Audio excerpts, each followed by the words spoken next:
పాలు పొంగించిన తర్వాత నాగమణి గారు సంక్రాంతి నోములు నోముకున్నారు. నాగమణి గారిది కుమ్మరివామ అయిపోయింది కదా, అందుకని వెండి చెంబులు పెట్టుకుంటారట.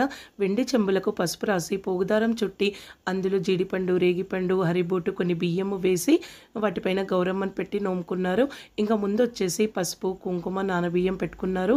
ఇందులో పసుపులో 13 పిల్ల గౌరమ్మలు, 1 తల్లి గౌరమ్మ చేసి పెట్టుకుంటారట. ఎవ్రీ ఇయర్ కూడా అలాగే పెట్టుకుంటారట. అది వాళ్ళ ఇంటి ఆనవాయితీ. వడ్ల గుమ్మీల నోము ఇక లెఫ్ట్ సైడ్లో ఉన్నాయి కదా, అవి వచ్చేసి పుష్కర ఒత్తులు. ఈ పుష్కర ఒత్తులు వచ్చేసి నాగమణి గారే స్వయంగా చేసుకున్నారటండి. 13 పుష్కర ఒత్తులు చేసుకొని నోములో పెట్టి నోముకున్నారు. ఇంకా ఇక్కడ రైట్ సైడ్లో వచ్చేసి నానబియ్యం, నల్లపూసలు, 5 నల్లపూసల దండలు పెట్టి నానబియ్యం పెట్టి నోముకున్నారు. ఇంకా లెఫ్ట్ సైడ్లో వచ్చేసి స్ఫటికమాలలు. ఇవి స్ఫటికమాలలు 108 పెట్టి నోముకుంటారట. ఇక్కడ ఇవి వచ్చేసి చాకోస్ అండి. ఇవి 108 ప్యాకెట్లు పెట్టి నోముకున్నారు. ఈ సంవత్సరం స్ఫటికమాలలు ఇలా చాకోస్ ప్యాకెట్లు 108 పెట్టి నోముకున్నారు. ఎందుకంటే నాగమణి గారివి పళ్ళ బియ్యం, పళ్ళ నువ్వులు, పళ్ళ బెల్లం నోముకోవడం అయిపోయాయట. ఇలా నోముకోవడం అయిపోయిన తర్వాత ప్రతి ఇయర్ కూడా ఏదన్నా ఒక ఐటెము 108 పెట్టి నోముకోవాలట.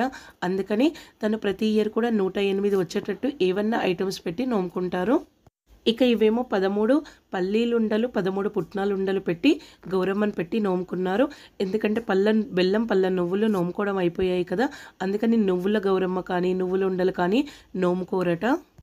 ఇక్కడ లెఫ్ట్ సైడ్లో వచ్చేసి లక్ష్మీదేవి నోము అని, లక్ష్మీదేవి పూజలో మనం ఏమేమి ఐటమ్స్ పెట్టుకుంటామో అవన్నీ కూడా పెట్టి నోముకున్నారు. గాజులు 13, ముత్యాలు 13, పగడాలు 13, గోమతి చక్రాలు 13, తామర గింజలు 13, ఇంకా కాయిన్స్ 13, ఇంకా ఒక గిన్నెలో కుంకుమ, ఇంకొక దాంట్లో పసుపు, ఇంకా ఫ్లవర్స్ పెట్టారండి. ఇవి జర్మన్ సిల్వర్లో దొరుకుతాయి కదా, ఆ ఫ్లవర్స్ తెచ్చి 13 పెట్టి నోముకున్నారు. ఈ విధంగా అన్ని రకాల ఐటమ్స్ వచ్చే విధంగా పెట్టి నోముకున్నారట. ఇంకా గాజులు, సకినాల నోము. గాజులు 13 జతలు, సకినాలు 13 జతలు పెట్టి నోముకుంటారట. నాగమణి గారు ఇలా ప్రతి ఇయర్ కూడా పెట్టి నోముకుంటారటండి. ఇక ఇది వచ్చేసి అరిసెల దొంతుల నోము. ఇదైతే చాలా కొత్తగా ఉంది, మొదటిసారిగా వింటున్నాను. ఈ అరిసెల దొంతుల నోముకు 5 దొంతులు పెట్టి నోముకోవాలటండి. ఇది పందిరి కింద నోముకోవాలట.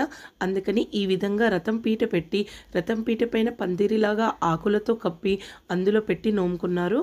చక్కగా రథం పీటకు డెకరేషన్ చేసి మామిడాకులతో అలంకరించారు. లోపల అమ్మవారి ఫోటో పెట్టారు. ఇంకా 5 దొంతులుగా చెంబులు తీసుకున్నారు. వీటికి చక్కగా సున్నం రాసి పోగుదారం చుట్టి బొట్లు కూడా పెట్టారు. అయితే ఒక్కొక్క దొంతిలో వచ్చేసి 4 చెంబులు పెట్టుకోవాలట.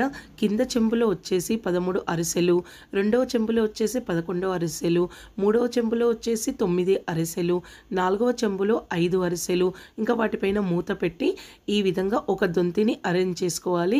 ఇలా మొత్తం 5 దొంతులను సెట్గా చేసి ఈ విధంగా రథం పీటలో పెట్టారు.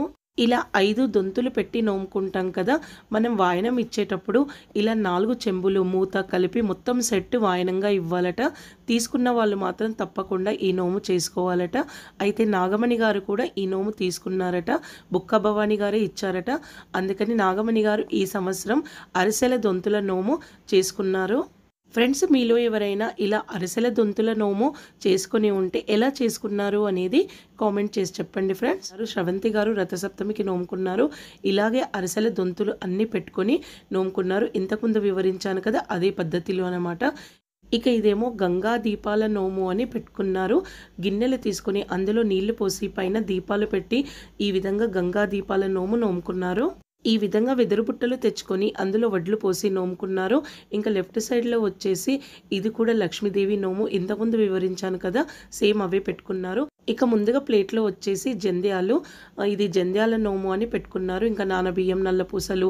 ఇక ఇది వచ్చేసి రాతి కొట్నం నోము అని ఒకటే ఇసురాల సెట్ పెట్టుకొని రోకలు పెట్టి నోముకున్నారు. ఇంక ఇవి వచ్చేసి లంకె బిందెల నోము. ఇత్తడి సర్వలు తీసుకొని అందులో ముత్యం, పగడం, రాగిది కాయిన్, పిసరంత బంగారం, వెండి ఇవన్నీ వేసి లంకె బిందెల నోము నోముకున్నారు. ఇక ఇది బొట్టు పెట్టెల నోము అని ఇత్తడివి బొట్టు పెట్టెలు తీసుకొని అందులో అన్ని ఐటమ్స్ పెట్టి బొట్టు పెట్టెల నోము నోముకున్నారు. వెనుక జబ్బలో వచ్చేసి పుష్కర ఒత్తులు, శ్రవంతి గారు కూడా పుష్కర ఒత్తులు నోముకున్నారట. ఇంకా లెఫ్ట్ సైడ్లో వచ్చేసి 13 స్ఫటికమాలలు నోముకున్నారు. ఇంకా అంగూరు పండ్లు, బత్తాయిలు వచ్చేసి రథసప్తమి నోము అని 2 రకాల పండ్లు పెట్టి రథసప్తమి నోము నోముకున్నారు. ఇంకా రథసప్తమి కదా సూర్యభగవానుడికని గోధుమలు కూడా పెట్టి నోముకున్నారు.